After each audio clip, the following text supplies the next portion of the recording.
I'm not. Yeah, you are. With us now, Democratic representative from Maryland and member of the Joint Economic Committee, Congressman Elijah Cummings. He's from real America. Yes, he is. Yesterday, Congressman Cummings introduced the Temporary Mortgage Assistance Act, legislation that would use TARP funds to provide short-term loans. Explain a little bit more, sir, about how that would work, and then I want to talk to you about stimulus money.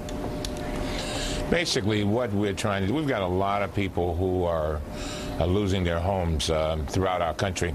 And it's because what we've seen in our state of Maryland is that a lot of people are losing their jobs. And so even when they try to modify their loans, they still have problems. So basically what this would do is use some of those TARP funds, you know, like the $68 billion that the banks are giving back after they claim we made them well.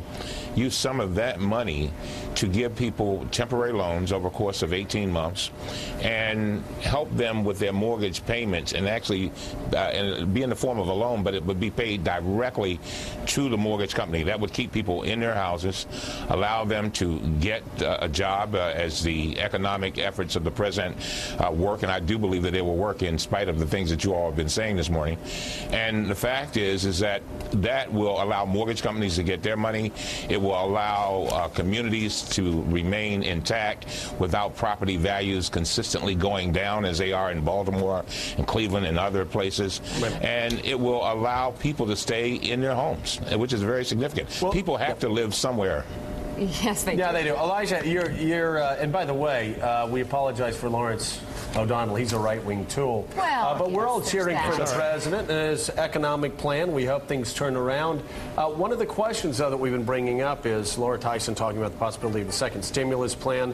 Yesterday, Harry Reid said that only 10% of the stimulus money has been spent. Why do we write another huge check when we still have 90% of the money still out there that hasn't been spent from the first go-around? Yeah, and that's my very point. We've got, you know, this stimulus bill was signed about 135 days ago.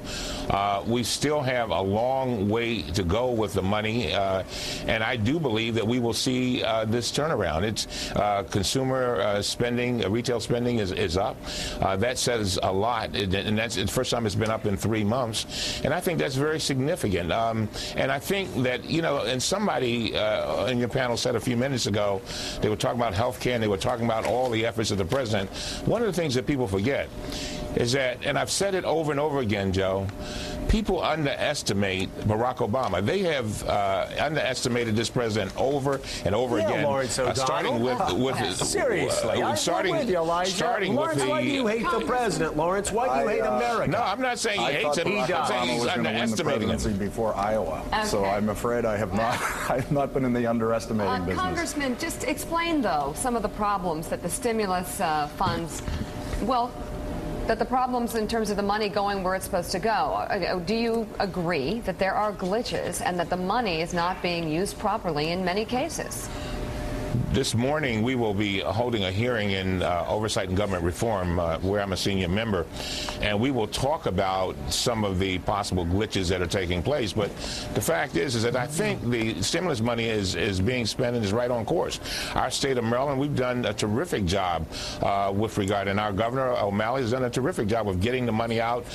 There were many projects that were ready to roll. Some states were a little behind with regard to shovel-ready projects. Some of them are a little slow, but the fact is that we're getting out of the gate, and we have to keep in mind that this is a situation that our country has not faced in any recent time, and so it's a kind of an emergency situation. We're moving forward, and things are going to they're getting better, and they'll get better. But you know, you've got the leader on the Republican side going around saying he can't find jobs in his district, and then we point out that there are jobs right in his backyard.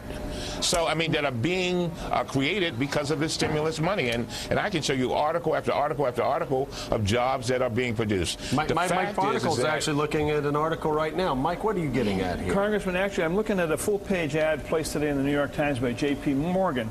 about mortgage modification. In the last 90 days alone, the bank says in the ad, we've helped 138,000 families stay in their homes by approving trial mortgage modifications. Since 2007, we've prevented 565,000 foreclosures. This is an ad from by J.P. Morgan in today's paper.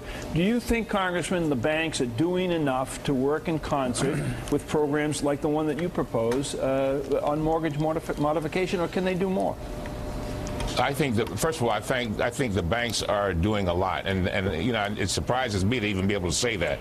But as I told you before, we had a mortgage foreclosure prevention event in my district, and the banks came through tremendously. The problem is that the banks are a little bit slow in hiring personnel to actually take the calls from people who are trying to modify their loans. Yep. And so basically, what we did in Baltimore is we were able to bring the banks to a school in our district. We had 1,000 people come out who were having foreclosure problems, and we were able to help at least 600 to 700 of those people stay in their homes. And we're about to have another one on September 12th. So it's not, the banks have got, if I were the president, I'd be pushing the banks to hurry up and staff up and get to these people who are trying to stay in their homes. Yeah, Barnacle. Right, Congressman. Yeah, Barnacle. Oh, now be nice. These are practical solutions to problems. He's against it, too. And I mean, here I'm fighting these two righties. Thank you, Elijah, for being here.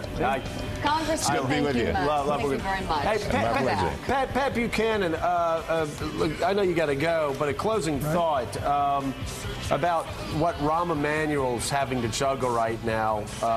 Liberals on Capitol Hill that are going to want everything with this health care plan, and a White House that understands they've got a tough road to hoe with middle America. You know, Joe, I think that Obama and Rahm are two very tough, pragmatic guys. And if he's got to compromise on health care to get half a loaf